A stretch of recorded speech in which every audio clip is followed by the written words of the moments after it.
And we're going to delve off into a realm that probably you go through your time in this mortal coil hoping you never have to deal with. But a lot of us do have to deal with it. In fact, in some corners, it's turned into something that's kind of cool if you have to deal with it.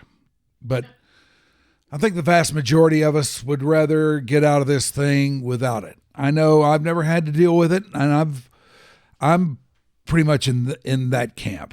I would like to get out of this thing without ever having to deal with it, but who knows? I may. You may.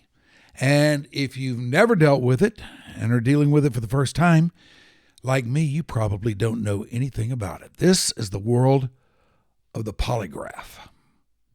That's right, the lie detector. And I can scarcely think of a better way to break down the world of the polygraph for those who may not know anything about it, like me, than to bring in guys who do. It's really a field to get into. It's an up-and-coming field. And, you know, you mentioned, Mike, that it's something that everybody's heard about.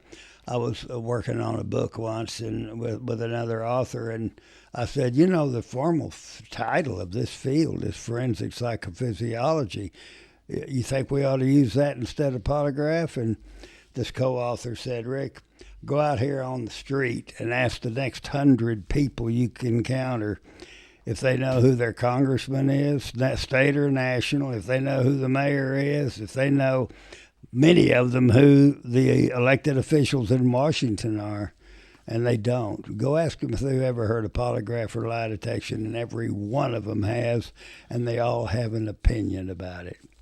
And there's really not a thimbleful of knowledge that most of that opinion's based on. So, you know, you were correct about, well, I guess a number of things you said, but one of them was it's something you know very little about.